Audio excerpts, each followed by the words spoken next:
Good morning, Bulldogs. I know this is coming kind of the last minute, but I got to thinking about it and I looked over some of the lessons and I thought you guys might really like to have one-on-one examples of your annotating. What am I expecting? The video did a great job of explaining how to mark unknown words and how to identify the important facts, but that's not all I'm asking for. So I want to make sure I keep my virtual learners intact with my on-campus learners so that we can have the same expectations for everybody. So I have an example story. It's a short story. It's not very, very short, but it's a shorter story, so it shouldn't take that long to go through. If you'll bear with me for a moment, I'll pull it up and take. So what we're going to do is we're going to read Nefertari's tomb. Okay, so your first thing you need to do is look at the tomb, or look at the title, look at the picture, and that picture is a valley of the queens in Egypt. And what we're going to do is we are going to, first, what are we going to read about? We're going to make a prediction, okay? So we're going to click this text box up here. We're just going to make a text box. So what do we think this story is going to be about? Well, Nefertari's tomb is the title, and the picture is a picture of the Valley of the Queens in Egypt. So might we predict that Nefertari was a queen in Egypt, and we might be reading about her? So complete sentences only on your predictions and questions. So I predict that I will read about Queen Nefertari's tomb. That could be right, it could be wrong. That's okay. It's just a prediction for what we think is going to happen. Okay. Now we want to read the first paragraph, and then we're going to see if we have any questions about what we're reading or any questions that might come from the text. So think about a story involving tomb raiders, a journey into the underworld, and a romance between a glamorous queen and a powerful king. This may sound like the latest Hollywood blockbuster, but it's a script pulled straight out of the history books. The story begins with Ramesses the Great, who is known to have ruled Egypt from 1279 BC to 1213 BC. Ramesses had many consorts, but his most beloved wife was Queen Nefertari. She was known for her beauty and for the many Egyptian monuments built in her honor. Nefertari had many nicknames, including Beautiful Face, Pretty with Two Feathers, and Appeasing the Gods. When Queen Nefertari died, Ramesses ordered the building of one of Egypt's most extraordinary tombs for her. So what are some more questions? Okay, and it can be different for everybody. Again, this is what questions do you have? So I would like to know, when did Nefertari die? We mentioned that she did die. Nefertari died. You can have other questions. Have as many questions as you want, okay? And we're just going to see if we can't come up with some answers as we read through this. So what was this paragraph about? I'm going to drag my text box and I'm going to annotate this paragraph. Who was Nefertari? Nefertari, Ramesses the Great's wife. That's what I took from that. And when was she in charge? Or when was she married to him? I would say in the 1200s BC. Okay? Just a couple of short words. You're not looking to rewrite the whole story in one paragraph. Just roughly what that paragraph is about. Okay? Nefertari's tomb is located in Egypt's Valley of the Queens, which hosts more than 70 lavishly decorated tombs belonging to queens, princesses, and other members of nobility. Queen Nefertari's tomb is considered the most impressive of them all. It's known as the Sistine Chapel of ancient Egypt because of its beautiful decorations and detailed artwork. When it was discovered in 1904 by an Italian Egyptologist, Nefertari's tomb had long before been looted by tomb raiders. They had stolen nearly all of the precious treasures buried with the queen, including her sarcophagus and her mummy. Still, the tomb was an extremely important discovery. The magnificent paintings on the tomb walls are some of the most detailed and well-preserved in all of ancient Egypt. The stories these paintings tell about Queen Nefertari's journey into the underworld shed light on ancient Egyptian beliefs about death and the afterlife. So I'm going to call this, what did we just read? That whole paragraph, how can we sum that up? I'm going to say finding her tomb. If you want to use other words, that's fine. But you'll notice I'm not looking for a complete sentence here. I'm just looking for something small and short, so when I get to my questions, I can easily find my information. Okay? The ancient Egyptians developed elaborate burial rituals and ornate tombs because they believed in life after death. These rituals were designed to help the deceased travel safely into the netherworld and hopefully find paradise in the world beyond. This is one of the reasons grave robbing was considered such a heinous crime in ancient Egypt. Looters not only took material goods, but it was believed stole the deceased's chances at a peaceful afterlife. Ancient Egyptians believed that when people died, they rode across a lake of fire on the boat of the god Ra. Once they crossed to the other side, they were faced with many challenges and tests on their journey into the underworld. Okay. So I've got a few things I need to do with this paragraph. One, what did I just read? I need another text box. I need to tell myself what I read. So what did we read? What stuck with you? I'm going to call that ritual with death. Just me. But didn't your video about how to annotate also include identifying bold words or underlined words, unknown words? Well, this passage puts them in blue for you. You may know what a ritual is. If you don't, you should circle it or underline it and define it out to the side. Okay? So I'm going to call a ritual is what? They developed elaborate burial rituals and ornate tombs. So is a ritual similar to a ceremony, do we think? Okay. I can type today. All right, we'll go on to our next page. If you were to tour Nefertari's tomb today, you would first descend steps down into the rock where the tomb was built.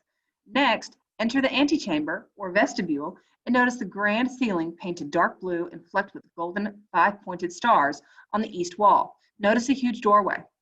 The god Osiris stands to the left and Anubis to the right of the opening. These gods are associated with mummification and the afterlife, and in Egyptian mythology play an important role in the journey of the deceased. Then cross the threshold into the next room and examine the paintings of Nefertari being presented to welcoming gods. Okay? I'm going to just refer that as my appearance of the tombs. Okay? And then I have another word in bold. So do I know what mythology is? Well, let's look at the sentence before it. These gods are associated with mummification and the afterlife. And in Egyptian mythology, so mythology has to do with the gods of a culture. Okay, that's all we're looking for. Okay, so walk around the room and take a moment to examine a splendid painting of the queen playing a game of Senet against an invisible opponent. Perhaps her opponent is fate. Senet is an ancient Egyptian board game, and sometimes Senet game boards were put into graves to provide protection for the journey in the afterlife. The queen wears a white gown of sheer linen, a gold bracelet, thick collar, and what are probably silver earrings. Her head is adorned with the vulture headdress of a queen. Other paintings in the room depict Nefertari giving special offerings to the god. Okay, what did we read?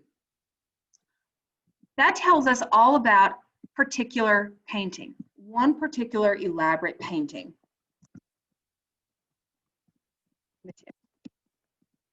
Okay, do I have any unknown words? Well, we may not have known what Senet is, but in that paragraph, it actually explains that Senet is an ancient board game. Okay. Walk back to the antechamber and then cross to the north wall, where you will see a stairway. Walk down the stairway and you will find yourself in the large burial chamber. At one time, the queen's red granite sarcophagus lay in the middle of this chamber. Now, carefully study the motifs and decorative pictograms about death and the afterlife on the walls and ceilings. Some of them illustrate ideas from the Book of the Dead, an ancient Egyptian funeral text that contained magic spells used to help dead people on their voyage to the underworld. Some of the scenes tell the story of Nefertari's meetings with gods and monsters, and in some cases, they offer information about ceremonies concerning the afterlife. These images also provide information on the special roles of many major and minor gods that were important during Nefertari's time in Egypt, period, calling the New Kingdom. On the door of the burial chamber, notice an image of Nefertari emerging from the horizon, reborn as a sun disk. Okay, so what is that one all about?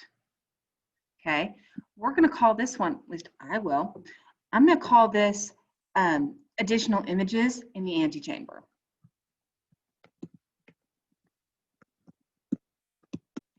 Again, if you can sum that up in one or two words that are different, that is okay. It's something to help you remember what was there. Okay. Before leaving the burial chamber, look closely at the walls. They're decorated with poetry that Ramesses wrote for his wife. He is beloved to have penned the line, "My love is unique, no one can rival her, for she is the most beautiful woman alive. Just by passing, she has stolen away my heart." So this one,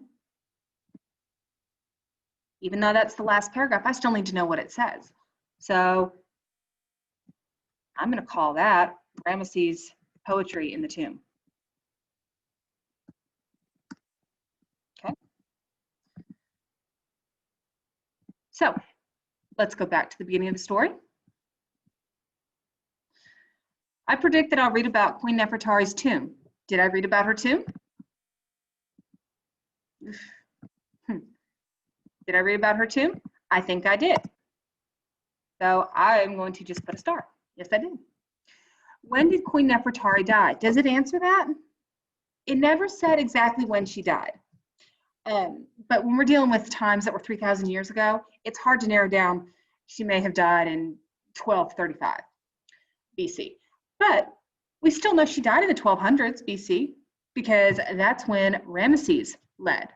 So we use our context clues. If Ramesses was in charge during the 1200s BC and he was alive to write that poetry for her when she died in the 1200s. Okay. So let's go and move on to our questions and see what we have.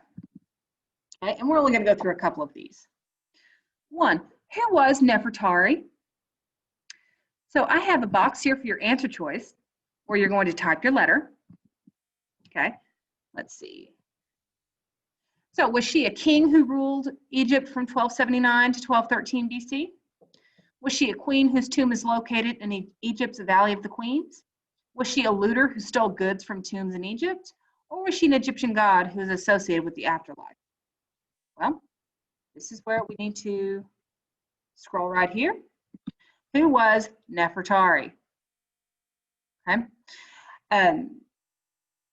Well, it says right here that Ramesses led from 1279 to 1213 BC.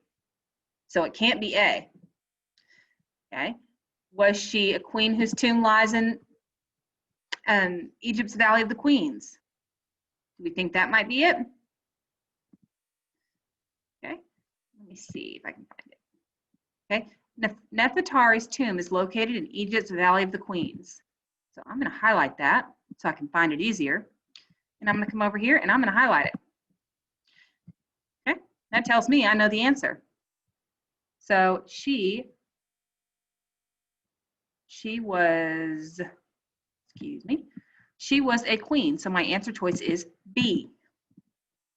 My text evidence. Where did I find that evidence? Okay. So I'm going to just write paragraph 2. Okay. This is how you're going to answer your multiple choice questions. You're going to find evidence in the text that support your answer. Okay. You're going to choose your answer choice. You're going to write the letter there, and you're going to tell me where in the text you found your answer. Okay. You can just give me a paragraph number. You don't need to copy the entire text. Okay. So you have, I want to say, double check here. You have 7 multiple choice, and then you have a short answer. So let's look at one of the short answers, and we're going to go over how I want you to answer those as well. Some scenes at Nefertari's tomb illustrate ideas from the Book of the Dead, an ancient Egyptian funeral text that contains magic spells. What was the purpose of these magic spells? Well, to answer that, I'm going to go up here, and where did we talk about the book? Well, it says the book of, My computer is not cooperating with me. It feels like a Monday on my computer. I apologize. Okay, so I'm going to highlight this whole sentence. Okay. The Book of the Dead, an ancient Egyptian funeral text that contained magic spells used to help dead people on their voyage to the underworld. Those spells were used for what? To help dead people on their voyage to the underworld. Okay. And if we count, look on the side over here, we have paragraph 1 where my mouse is, paragraph 2, paragraph 3, paragraph 4, paragraph 5, and paragraph 6 is where I have all my yellow. So in your answer, you're going to come down here. In paragraph 6, it is explained that these magic spells help people on their voyage to the underworld.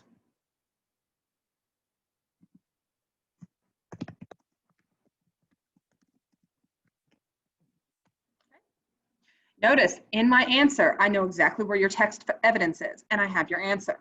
Okay, this is how you should answer your short answers. You have 3 of them. Okay, so I want you guys to take your time, work through this, and if you have any questions, just shoot me an email, okay? And I'll be here to help.